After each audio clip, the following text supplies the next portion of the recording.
말씀 가지고 세 번째 한상이라는 제목으로 하나님의 은혜의 말씀 나눕니다. 자, 우리가 로마서를 참 은혜롭게 묵상했는데요. 로마서를 마치 이번 주 간 월요일부터 스가랴서를 좀 보고 있습니다. 오늘 세 번째 시간이지요.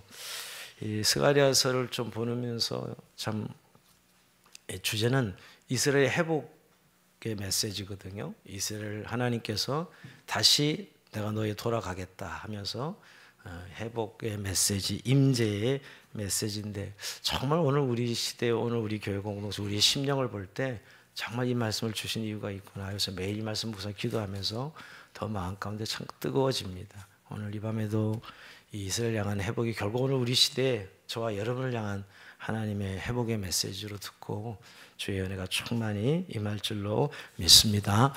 자, 우리 스가랴서는 이제 학개서랑 같은 시대, 거의 기록 시기도 같습니다. 같이 동역자였어요. 스가랴와 학개, 똑같은 선지자가 그 동시대고 BC 520년에 활동하던 선지자입니다. 여러분, 학개는 우리가 딱 기억나죠, 그죠?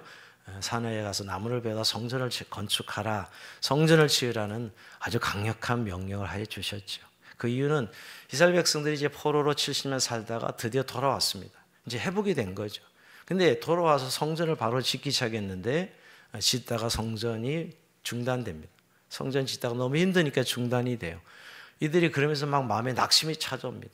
그들이 이제 바벨론 70년 포로 생활에서 다 돌아온 건 아니지만 그래도 다시 하나님의 언약의 회복의 관점에서 너희가 다시 좀 나라를 재건하고 성전을 재건하고 이런 큰 꿈을 가지고 돌아왔는데 현실은 그렇지 않은 거예요. 너무 현실은 어려운 거예요.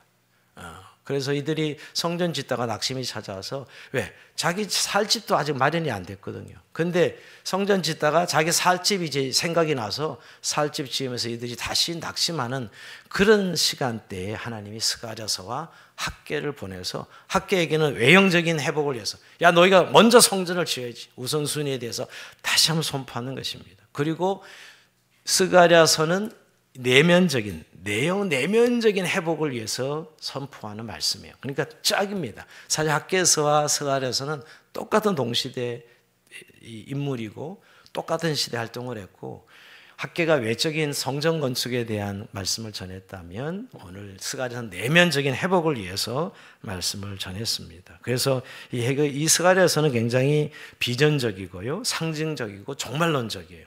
특히 이제 오실 예수 그리스도가 얼마 안 남았죠. 이때 BC 520년이니까 이제 곧 예수님 시대가 열리는데 그 메시아 시대에 대한 종말론적인 그런 관점에서 오늘 선포하는 내용이 그런 내용이 이 스가랴서입니다. 그래서 스가랴서는 무려 한상이 8개 나와요. 8개. 우리가 벌써 어제의 첫 번째 한상 받고 두 번째 한상 받고요. 오늘 이 2장이 세 번째 한상입니다.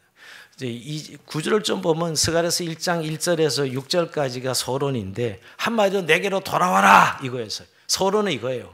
회복을 시키시겠다는 메시지가 이제 이 전부 14장 전부가 다 회복에 대한 메시지지만 먼저 전제는 뭐냐? 너게 내게로 돌아오랍니다. 너희 조상들 봤지? 너희 조상들이 그 불신앙으로 그렇게 고통당하고 70년 바벨론 종살이하고 이 모두가 조상들의 불신앙에 너희가 봤지? 너희는 그래서 이제 돌아와라 이렇게 말씀 선포하자마자 바로 응답하며 그리하면 내가 너희에게 돌아가리라. 이게 바로 회복의 메시지. 그리하면 내가 너희에게 돌아가리라 이렇게 말씀하시는 거예요. 이게 오늘 1장 2절에 선포를 먼저 하고 3절에 먼저 선포를 딱 선포가 나서 이제 스가랴 한상을 봅니다. 8개 한상을 봐요. 첫 번째 한상 어제 본문에 하성교 나무에 말탄 자들이 막 보이면서 결국 하나님의 회복을 메어냈고, 두 번째 한상은 네 뿔이 나와서 여러분 그 대장장의 네 뿔을 다 때려치는 이런 환상을 통해서 다시 한번 이 제국을 무너뜨리고 이스라엘 회복시키시겠다는 하나님의 회복의 메시지가 강렬하게 두 번째 한상에서 살펴봤어요. 자, 오늘 이제 세 번째 한상이죠. 오늘 세 번째 한상은 오늘 측량줄을 재는 사람이 이제 등장합니다. 오늘 측량줄을 재는 사람이. 자, 우리 다 같이 1절 2절 같이 읽어보면 2장 1절 2절 읽어봅니다. 시작.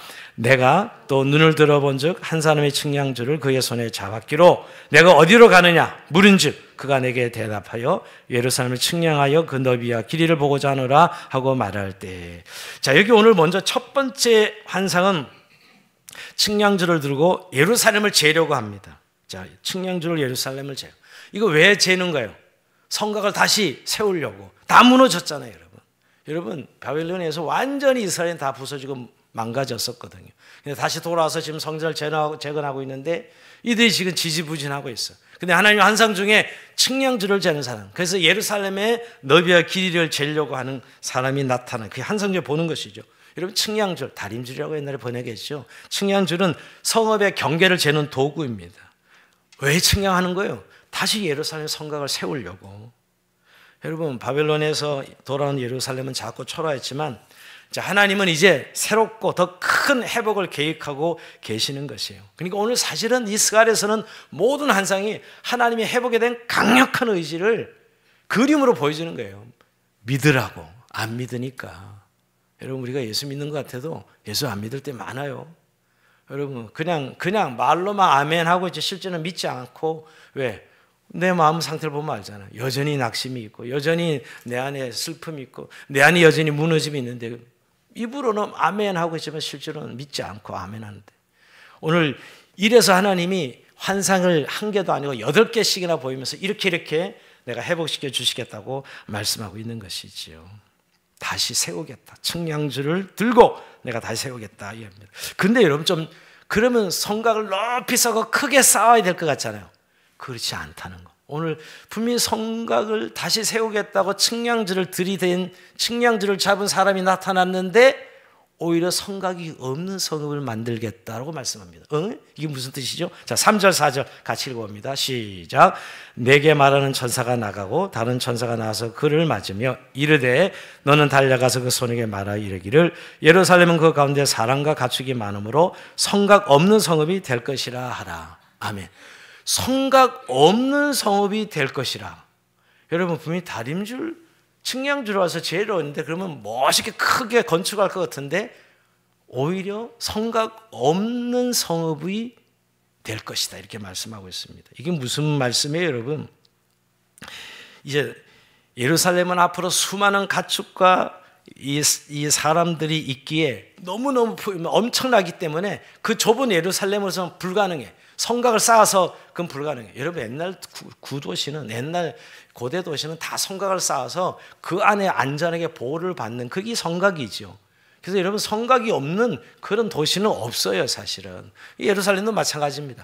그런데 하나님이 오늘 환상 중에 보여주는 성곽은 성곽이 없는 성읍을 말씀하고 있어요. 왜? 너무 가축과 사람이 많기 때문에.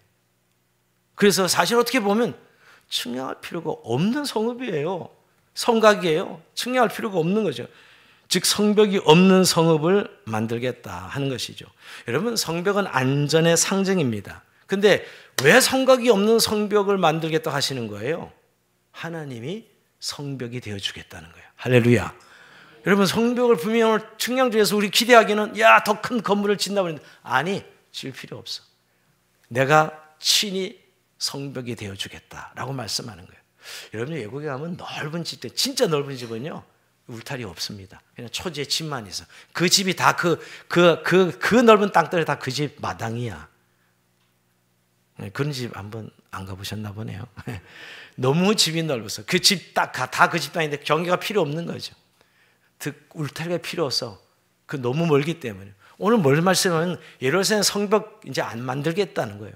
그리고 예수님께서 친히 성벽이 되어주는 그런 성읍, 친히 예수님께서 성벽이 되어주는 것이죠. 즉 인간이 물리적으로 만드는 그런 성벽이 아닙니다, 여러분. 내가 네 성벽이 되겠다라고 말씀하고 있는 것이죠. 즉 하나님이 임재함으로 내가 너의 성벽이 되어주겠다라고 말씀하고 있는 거예요. 이거 어마어마한 선포입니다. 우린 그 돌로 만들어진 성벽이 우리를 지켜준다고 생각하고 있는데 아니요. 내가 너의 친히 너의 하나님이 내가 스스로 임재하여서 너의 성벽이 되어주겠다라고 말씀하고 있는 것이죠. 자, 5절이 그 말씀. 자, 5절 선포합시다. 시작. 여호와의 말씀에 내가 불로 둘러싼 성곽이 되며 그 가운데서 영광이 되리라. 아멘. 자, 오늘 내가 불로 둘러싼 성곽이 되며, 즉 하나님이 친히 성곽이 되어주겠다 그랬는데 이게 불로 둘러싼 성곽이요. 이 불은 뭘 의미하는 거예요, 여러분? 항상 구약의 불은 하나님 임재죠. 불기둥, 구름기둥, 불기둥 하나님 임재의 심볼이죠, 여러분. 그러니까 하나님 친히 성곽이 되어주겠다는 의미가 불로 둘러싼 성곽이 되어주겠다. 야, 이 불성벽이 되어서 외적으로 보호하시고 내적으로는 뭐예요? 영광이 충만케 하시게 그 가운데 영광이 되리라. 그 가운데 하나님의 임재가 있어 영광이 되리라 말씀합니다. 더 이상 물리적인 가시적인 성벽이 아니고 하나님의 임재가 너에게 임함으로 그 중앙에는 그 이스라엘 백성이 있는 곳에는 영광이 임할 것이고 그 외에는 인간의 방어벽이 아니라 물리적 벽이 아니라 하나님 임재가 방어벽이 되어 주겠다고 말씀하고 있는 것이죠. 에덴 동산의 불칼이 생각이 나더라고요. 에덴 동산을 지키는 불칼이죠. 창세기 3장 24절에 불칼이 나와요. 화염검이 나오죠. 그것처럼 불로 친히 하나님이 너희를 지켜주겠다는 거예요. 할렐루야. 여러분 이게 하나님이 진짜 우리를 지켜주시는 거예요. 자꾸 우리가 눈에 보면 돈이 또 뭐 보험이 또 우리의 어떤 이 건물이 아니요. 하나님이 스스로 우리의 성곽이 되어 주시겠다. 불로 임재함으로 말이에요. 더 이상 성벽이 필요 없는 하나님이 친히 성벽이 되어 주겠다는 것이에요. 여러분 오늘날 큰집 뭐 든든한 보험, 저축, 인간관계 이런 데서 우리는 다 안전을 찾고 있잖아요. 근데 그게 진짜 우리 안전이 되냐고요. 무너질 때 보면 아무것도 아닙니다. 그렇게 돈 많은 사람도 하루아침에 그냥 무너지면서 여러분 이 생명을 잃어버리고 기업 다 망가지고 이런 일들 우리 지금 얼마나 많이 보고 있어요. 그런데도 사람은 여전히 그것이 우리 안전망인 줄 알고 그걸 죽도록 달려가더라고요. 끝에 가면 저기 떨어져 죽는데 여기서는 안 보이니까. 근데 그때 가면 다 그 낭떠러지 떨어 죽는 거예요. 그게 진짜 안전망인 줄 알고 그렇게 노력했지만 그게 안전망이 아니에요. 잠시 임시일 뿐이었죠, 여러분. 그래서 시편 기자는 이렇게 말씀하고 있지 않습니까? 시편 127편 1절에 여호와께서 집을 세우지 아니하시면 세우는 자의 수고가 헛되며 여호와께서 성을 지키지 아니하시면 파수꾼이 깨어있음이 헛되도다. 여러분 그 높은 성벽 쌓아봤자 하나님 파수꾼이 되어주시 아니하시면 다 헛된 것이에요. 우리의 안전망은 하나님이시지 그는 우리의 눈에 보이는 것들이 안전망이 아닌 것입니다. 즉 오늘 사람이 만든 성벽이 아니라 하나님의 불로 우리를 감싸고 지켜주신 성곽, 하나님 친히 우리의 성곽이 되어 주신다고 말씀하고 있는 거예요. 그래서 끝나지 않고 우리의 내면은 영광으로 충만케 하시는 하나님 임재의 하나님을 말씀하고 있어요. 영광이 되리라 하고 말씀하고 있는 것이죠. 여러분 진정한 안전한 환경이 아니에요. 자꾸 우리가 눈에 보이는 거 구하지 마시고 진정한 안전 하나님 임재, 내가 너와 함께 하겠다고 말씀하시는 것 말이에요.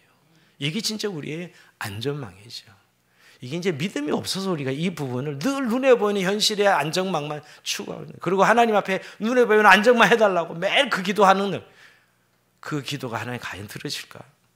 내가 안전망이 되어주겠다고 말씀하시는데 말이에요.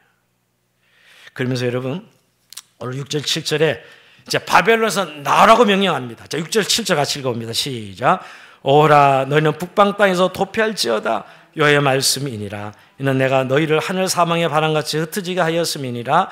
여호와의 말씀이니라. 바벨론 성에 거주하는 시온아 이제 너는 피할지니라. 아멘. 바벨론에서 피하라. 북방에서 도피하라. 이제 바벨론에서 나오라는 거예요. 더 이상 왜? 바벨론이 망할 거니까. 하나님 다 때려 부칠 거니까.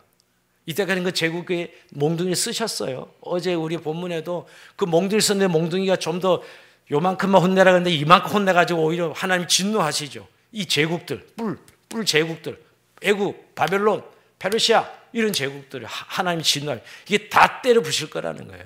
그러니 너희는 북방에서 나오라, 피하라, 제국에서 피하라, 바벨론에서 피하라고 말씀하고 있는 것이에요. 이제 이 바벨론은 근데 우리가 그 지배를 당하고 강대국들이었고 그러지만은 거기는 죄악의 도성이거든요. 죄의 심볼이죠, 여러분. 그러니까 이제 진정한 회복의 시작은 세상적 안전을 버리고 그냥 바벨론의 그 성공주의, 바벨론의 그 거대한 물질 문명 이런 것을 의지하고 살아가던 너희들이 이제 진정으로 하나님을 의지하고 안전한 하나님 앞에 돌아오라고 말씀하고 있는 것이죠.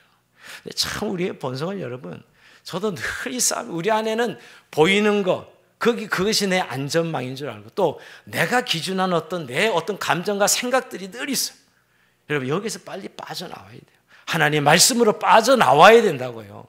근데 우린 이거 내 마음 바꿔달라고, 내 마음에 좀 더 든든하게 뭐 해달라고 계속 내가 가지고 내 본성을 붙들고 기도할 때가 얼마나 많은지 모릅니다.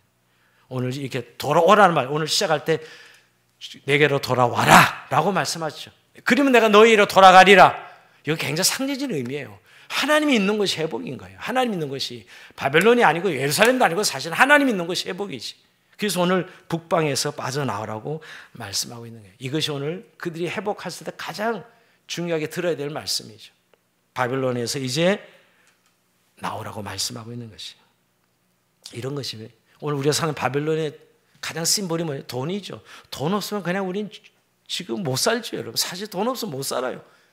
경제적 우리 시스템이니까. 근데 그 돈만 없어지면 두려움이 오고 갑자기 기분이 나빠지고 불안이 찾아오고 어떻게 살지?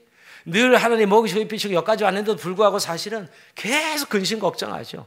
이게 사실 세속의 문명이 주는 이제 바벨론에서 너는 그렇게 사는 백성들이 아니다고 말해요. 무엇을 먹을까 무엇을 입을까 염려하고 걱정하지 말고 이는 하늘의 아버지께서 너희 필요를 다 알고 계시다고 말씀하시면서 내가 너희를 공급해 주겠다고 말씀하고 있지 않으세요? 거기서 나와야 되는 거죠. 물질의 두려움에서 또 세상의 어떤 관계의 두려움에서 저 사람한테 인정받지 못하면 내가 죽을 것 같고 저 사람이 나를 인정 안 하면 기분 나쁘고 아니요. 여러분 하나님이 인정이 있는데 뭘 그 사람이 인정이 그렇게 중요해요. 그것 때문에 우리가 무너지는데 사실은. 회복은 돌아오면서 시작되는 것입니다. 그러면서 오늘 하나님께서 이들을 어떻게 보호하고 계신지 다시 한번 말씀하고 있습니다. 8절 9절 같이 읽어봅니다. 시작. 만군의 여호와께서 이같이 말씀하시되 영광을 위해 나를 너희를 도락한 여러 나라로 보내셨나니 너를 범하는 자는 그의 눈동자를 범하는 것이라. 내가 손을 그들 위에 움직인즉 그들이 자기를 섬기는 자들에게 노략거리가 되리라 하셨나니 내가 만군의 여호와께서 나를 보내신 줄 알리라. 아멘. 자, 여기 참 귀한 말씀이 나오는데 여러분, 자, 하나님은 자신을 유다를 약탈한 민족들에게 보내셨다고 말씀하고 있습니다. 그러면서 그 보내신 이유는 당신의 영광을 나타내시기 위해서, 즉 이건 한마디로 유다를 괴롭힌 모든 민족을 심판할 거라는 거예요. 여러분 이 계속해서 이스라엘이 심판받았지만 심판받은 이유는 강대국들로부터 심판받은 거잖아요. 근데 유다를 괴롭힌 이제 그 강대국을 하나님 심판하시겠다고 말씀하고 있는 것이에요. 근데 왜 그들은 강대국들을, 즉 유다를 괴롭힌 나라들을 심판할 것이냐? 왜 그렇게 심판하시겠다는 거죠? 그 눈동자 때문에, 즉 언약 백성은 하나님의 눈동자라는 거예요. 하나님의 눈동자를 건드렸어 너희가. 그러니 내가 가만히 두지 않을 거야 라고 말씀하고 있는 거예요. 그러니까 하나님이 이스라엘 백성들은 그들은 나의 눈동자인데 말이야. 그들은 나의 눈동자, 너희가 그 눈동자를 건드렸어? 가만히 안 둬. 이렇게 말씀하고 계시는 거예요. 이게 하나님 언약적 사랑의 강렬한 표현이죠, 여러분. 여러분, 이 히브리어 눈동자는 이숀이라는 단어인데 여러분, 이 의미가 뭐냐면 작은 사람이라는 뜻이에요. 작은 사람. 왜 눈동자를 작은 사람이 그랬을까요, 여러분? 사람의 눈동자를 보면 그 앞에 있는 사람이 눈동자에 비치잖아요. 흐릿해서 안 보이시나? 보입니다, 여러분. 눈동자 그 사람이 비쳐요, 여러분. 잘 보면. 이제 눈이 나빠서 별로 기대를 안 가진 분이 여기 대부분이네, 이제 보니까요. 근데 사람이 눈동자에 비칩니다. 그러니까 상대방의 동공서의 나의 모습이 아주 작게 비치는 것을 볼 수 있는데 그 모습 때문에 눈동자, 눈 속에 작은 사람이란 뜻으로 눈동자 이숀 이렇게 불렀어요, 히브리어로. 그러니까 여러분, 눈동자라는 사람에게 가장 민감하고 소중한 부분이죠. 눈동자는 조금만 건드려도 통증을 느끼고 즉각 반응하는 것입니다. 성경에서 눈동자는 가장 기히 보호해야 할 것, 사랑의 대상, 중심부를 상징합니다. 하나님은 그를 범하는 자는 하나님의 눈동자를 범한 거예요. 이스라엘을 건든 게 잘못 건든 거야. 하나님 눈동자를 건드렸어. 그러니 가만히 안 두겠다라고 말씀하고 있는 것이 가장 민감한 부분을 찌르는 것이죠. 여러분, 구약의 신명기에 하나님은 우리를 눈동자처럼 지켜주신다 그랬어요. 이거 생각해 보신 적 있어요? 그걸 별로 생각 안 해요. 독수리 날개를 품어서 우리를 보호하신다고 말씀하시는데 그것도 별로 생각 안 해보셨죠? 눈동자 하루에 우리가 눈을 보호하기 위해서 얼마나 깜빡거리고 어머 그 눈 딱 감죠, 그죠? 눈동자 보호하려고 여러분. 근데 오늘 하나님이 그들의 눈동자를 건드려서 이스라엘 백성들이 얼마나 소중하냐면 내 눈동자야. 근데 너희들이 그러니까 건드렸어? 가만히 안 둬. 이렇게 말씀하고 있는 것이죠. 여러분, 눈동자는 가장 민감하고 보호받는 신체 부위라는 거예요. 하나님의 백성을 그만큼 극도로 소중히 여겼다는 의미를 담고 있는 것이에요. 그러니 내가 반드시 너희 심판할 거야. 이 이스라엘 유다를 건드렸다니 라고 이렇게 말씀하고 있는 것이죠. 네, 그럴 때 그 일이 이루어질 것이며 하나님 보내신 참된 선지자임을 알게 될 것이라 이렇게 말씀하고 있습니다. 저는 오늘 이 눈동자라는 말이 너무너무 은혜가 돼가지고요 막 마음이 뜨거워졌어요. 야, 하나님의 눈동자라고 내가 이런 생각이 드니까 하나님 나를 이렇게 기이 여기시는, 내가 뭔데, 내가 누구간데 이렇게 나를 기이 여기실까. 여러분 뭐 성경에 눈동자처럼 보호하신다는 말은 제가 늘 이렇게 들어왔는데 오늘 너희가 나의 눈동자다라는 표현은 또 다르게 확 제 마음속에 감동이 오는 거였어요. 그리고 오늘 눈동자가 자신의 그 안에 비친 상대의 형상을 담고 있잖아요. 그러니까 하나님은 당신의 백성 안에서 자신의 형상을 보고 있는 거예요. 여러분 상대방의 눈동자를 보면 내가 보이거든요. 내가 그 눈동자에 들어가 있다고. 그러니까 하나님 형상 안에 우리의 형상이 있는 거예요. 그래서 우리를 기이 여기시는 거예요. 그토록 소중히 여기시는 거예요. 너는 내 형상이며 내 안에 있는 자다 이렇게 말씀하시는 것이죠. 여러분 눈동자는 인체에서 가장 연약하지만 가장 귀하게 보호받는 부분입니다. 눈처럼 중요한 게 어디 있어요, 여러분? 눈 망가지면 진짜 다 잃어버리는 거예요, 여러분. 사실은 그만큼 하나님은 연약한 백성을 가장 귀한 보호의 대상으로 삼으신다고 말씀합니다. 그러니 여러분 우리가 하나님의 눈동자라는 그런 존재의 가치의 귀함이 있는데 우리가 왜 우리의 자존감이 이렇게 떨어져 있고 왜 우리 자신에 대해서 이렇게 낙심하고 있냐고요. 하나님이 이렇게 사랑하신 오늘 그래서 그들을 향해 오늘 10절에 드디어 이제 노래합니다. 자 10절 읽어봅니다. 시작. 여호와의 말씀에 시온에 따라 노래하고 기뻐하라. 이는 내가 와서 내 가운데로 머물 것이니라. 아멘. 10절이 5절이에요. 시온에 따라 노래하고 기뻐하라. 내가 와서 내 가운데 머물 것임이라. 떠나지 않겠다는 거예요. 내가 너 가운데 머물 것이라 말씀하고 있네. 이거는 얼마나 자기 백성을 사랑하시는 하나님의 사랑을 보여주는 표현입니다. 여러분 그리고 이 시온의 딸이라는 것이죠. 이건 시적 표현이 아니고 실제로 하나님이 유다 백성 시온의 딸로 지금 호칭하고 있어요. 언약의 백성이 호칭이죠, 여러분. 하나님 임재의 회복에 대한 구원의 절정에 대한 감정이 응축된 한마디가 시온의 딸이에요. 아까 우리가 하나님 친히 성각이 되어 주시겠다. 내가 너희의 눈동자가 된다. 또 그 넘어서 이제 시온의 딸라고 표현하는 것이죠. 특히 하나님의 사랑과 보호를 받는 공동체를 상징하는 표현으로 시온의 딸이라고 합니다. 여러분 우리가 아버지와 딸 관계가 딸바보들이 원래 많잖아요, 그죠? 아닌가요, 여러분? 딸바보들. 딸을 부를 때 딸을 다정하게 부를 때 아빠들이 이 시온의 딸이에요. 예. 맨날 딸이 없어 난 너무 불행합니다. 뭐 몇 분이 있어요 우리 교회도 보니. 예. 나는 딸이 없어 너무 불행합니다. 예. 그런데 이 다정하게 딸을 부르는 이 아빠의 마음, 이게 하나님의 마음이라는 것이죠. 그런 정서가 있는. 그럼 딸은 뭐예요? 보호받아야 될 존재로 여기는 것이죠. 그러니까 하나님이 시온의 딸을 자신의 눈동자처럼 지키신다고 하셨어요. 그러니까 하나님의 자신의 명예와 존재를 걸고 내 백성을 내가 보호한다 이렇게 이야기하는 것이죠. 여러분 그렇게 그 보호의 대상으로 딸 이렇게 표현하고 있는 것이. 또한 회복의 대상으로. 여러분 오늘 포로기 이후 이스라엘 상처 입은 딸이야. 근데 그 딸은 딸인데 상처 입은 딸이에요. 얼마나 상처 입었으면 여러분 그 호세아서의 그 창녀를 막 사랑하고 좋아하라 그러잖아요. 그만큼 상처 입은 딸이요. 그냥 이 음료로 비유하고 그런데도 그 음료를 버리지 않고 끝까지 호세아가 살아야 되잖아요. 그 사랑이에요. 그 사랑. 그 상처받은 딸을 내가 다시 회복시키겠다 이렇게 말씀하고 있는 거예요. 그 상처받은 딸, 망가진 딸, 그걸 내가 반드시 회복시키겠다. 오늘 그 말씀하고 있는 거예요. 언약을 회복한다는 그 말씀이에요. 여러분 믿으십니까? 사람이 회복시킨 건 안 돼. 사람은 뭐 어떻게 회복해요? 오늘 하나님이 회복시키신다는 거예요. 여러분 하나님이 일하심을 믿습니까? 하나님이 하신 걸 믿는 게 우리가 신앙이에요. 자꾸 우리들은 뭔가 종교적인 이 느낌은 있는데 진짜 하나님이 일하심을 믿지 않고 하나님이 하신다고. 교회 하나님이 하셔야지 뭐 누가 어떻게 해서 돼요, 여러분? 교회? 저는 만약에 제가 인간적인 했다면 벌써 교회는 한 2, 3년 안에 우리 처음에 제가 개척했을 때 막 대형교회 됐어야 돼요. 제 마음에 어떤 이 열정과 열심으로 되었다면. 근데 여러분 하나님이 하시는 거예요, 교회는. 하나님이 자기 뜻 가운데 자기 뜻대로 하나님이 하시는 것이 교회예요. 오늘 이렇게 상처받은 딸을 하나님이 그냥 버리지 아니하시고 그 다른 사람이 보면 야 저거 창녀지하고 버리는 그 딸이지만 하나님 그 딸을 붙들고 완벽하게 회복시켜 주겠다고 말씀하는 거예요. 그래서 시온에 따라라고 말씀하고 있는. 그래서 노래하고 기뻐하라. 이젠 더 이상 슬퍼하지 말라는 거예요. 노래하고 기뻐하라. 하나님의 임재가 이제 있으니까 내가 너 가운데 머물리라. 하나님의 머무는 게 끝이죠. 뭐예요 사실은. 하나님 임재가 끝인 거예요 여러분. 하나님 자신이 시온의 기쁨이 되신다고 말씀하고 있는 거예요. 여러분 내가 즐거이 너를 볼 때 내가 즐거이 부르며 기뻐하리라. 우리를 보면서 그 기쁨을 못 느껴서 우리를 노래를 부르시는 하나님 말이에요. 그 스바냐 3장 17절 말씀 그대로예요. 시온의 딸을 향한 하나님의 애정과 사랑을 말씀하고 있는 것이죠. 여러분 단순한 회복이 아닙니다. 그런데 내가 내 가운데 거하리라. 이 스가랴에서 핵심 주제입니다. 회복의 중심 메시지는 내가 너와 함께 하리라예요. 이게 회복의 끝입니다. 끝판왕입니다. 하나님이 함께 하시겠다는 것.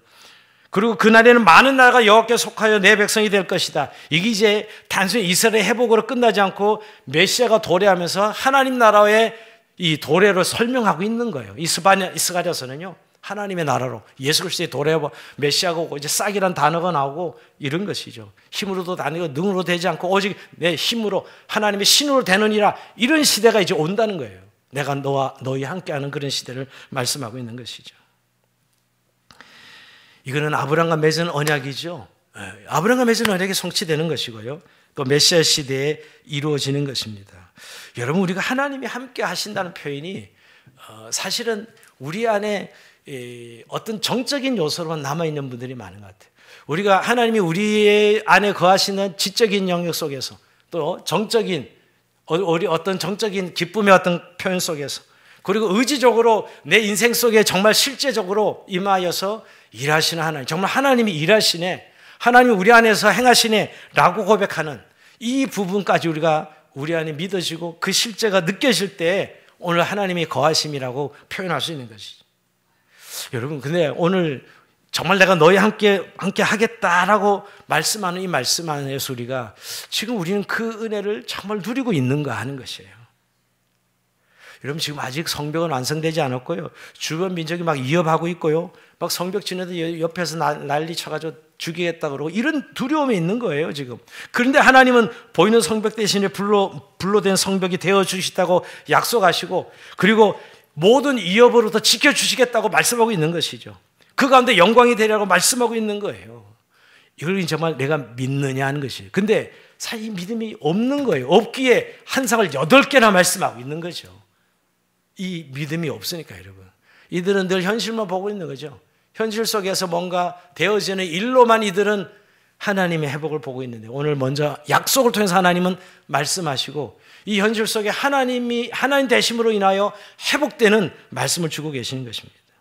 여러분 오늘 우리가 단적으로 보이는 성벽 우리는 너무 이것으로 지금 집중하고 있잖아요.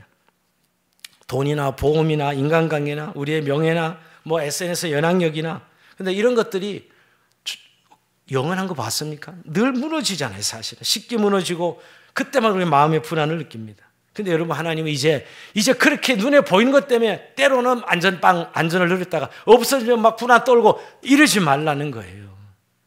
불로 된 성벽 이제 보이지 않는 영적 보호 불로 너희 성벽이 되어서 너희 함께 하니까 너희는 안심하라 평강이 있을지어다 말씀하고 있는 거예요. 이 은혜를 믿고 누리시기를 주의 이름으로 축복합니다. 눈에 보이는 걸로 둘러싼 성벽 말고요. 그것도 필요하죠. 살아가려면 보험도 있어야 되고 그걸 없애자는 이야기가 아니에요. 오늘 근데 주님께서 우리가 정말 하나님의 임재가 우리의 보호가 된다는 사실을 믿느냐라고 말씀하고 있는 것이지요. 하나님 내 보호막이 되신다. 그러면 우리에게 두려움은 사라집니다. 하나님이 내 보호막이 된다고 살 때 우리 안에 불안 심리는 사라지는 것입니다. 여러분 어린아이가 밤길을 걸어갈 때 손전등 들고 가는 것과 여러분 아빠의 손을 잡고 가는 것과 어느 게 더 안정감을 느낄까요? 손전등 들고 가는 거 보이긴 하죠. 근데 여러분 손전등 없어 아빠 손 딱 잡으면 그냥 따라갑니다. 어린아이들. 그게 바로 하나님의 임재를 통해서 우리가 누리는 평강을 말하는 거예요. 손전등에 의지해서 안전을 누리는 것이 아니라 오늘 불안한 세상 속에서 하나님이 우리의 안전이 되어주심을 믿고 오늘도 날마다 평강을 누리시기를 다시 한번 주의 이름으로 축복합니다. 오늘 그 가운데 영광이 되리라 말씀하고 있는데 우리의 무너진 삶의 중심에 하나님 영광이 되신다고 말씀하고 있습니다. 여러분 현대인들은 성공, 자기 확신, 자기 실현이 영광이라고 믿고 있지요. 여러분 성공, 잘 되는 거 하여튼 모든 현대인들의 모든 흔히 말하는 이 대박 이거에 지금 살아가는 모든 세상은 말이에요. 그래서 로또를 사야 되나? 이제 뭔가 생각할 때 누구를 만나서 한번 인생을 바꿔야 되나? 이런 생각들 참 많이. 하나 터트려야 되나? 여러분, 그런데 그것이 답이 아닙니다. 오히려 그것 때문에 더 많은 상실감을 겪는 수많은 사람들을 보잖아요. 수많은 상실감을 보겠습니다. 그런데 하나님은 무너진 인생의 한가운데서 자신의 영광을 드러내십니다. 우리가 약할 때 하나님의 강함을 드러내시는 하나님 말이에요. 그러니까 하나님 중심에 계신 삶이에요. 그것은 상실감이 아니라 하나님 임재 중심의 삶이죠.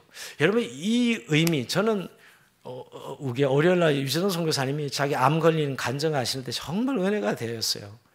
그렇다 해서 웃으면서 하신 소리가 그렇다고 여러분 안 걸리라 할 수는 없고 너무 은혜를 받으셔서 안 걸리라 할 수는 없지만 정말 이게 밑바닥까지 죽음까지 갔다가 다시 돌아오는 이 과정 속에서 하나님 주신 은혜가 얼마나 큰지 스스로 간증하면서.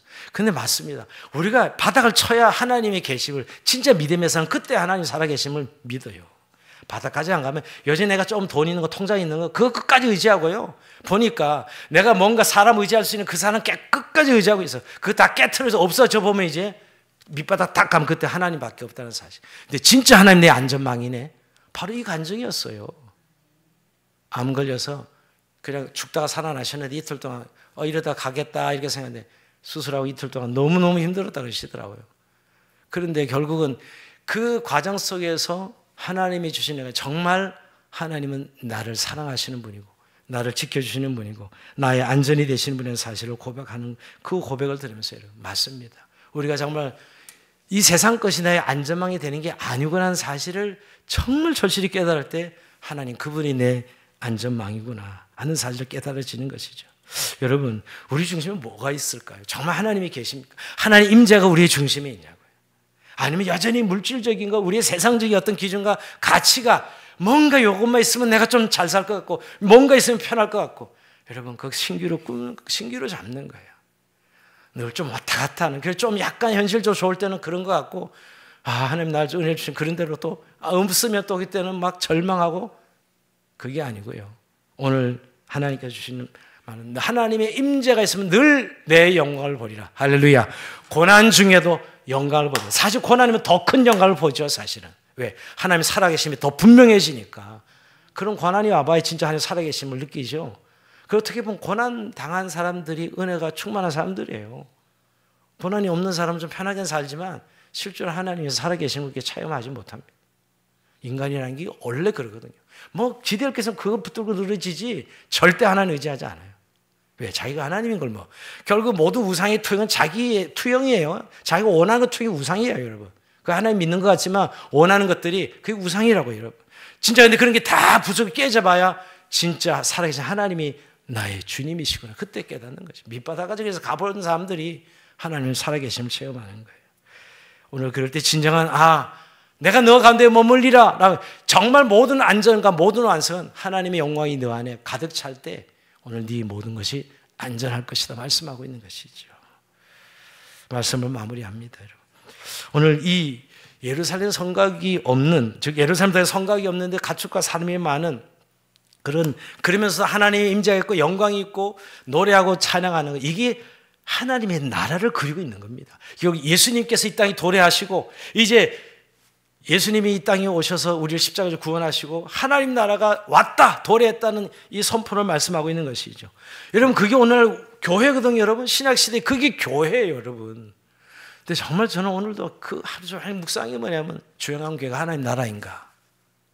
정말 여기는 이 교회가 성곽 없는 예루살렘이라고 그랬는데 열린 임재가 있는 하나님의 공동체. 여기 오면 하나님 임재가 느껴져. 하나님 임재를 볼 수 있어. 근데 교회도 가보면 종교적인 카테고리로 여전히 칸을 치고 칸을 칠 뿐만 아니라 무슨 사람 이렇게 다 나뉘어져 있어 보면.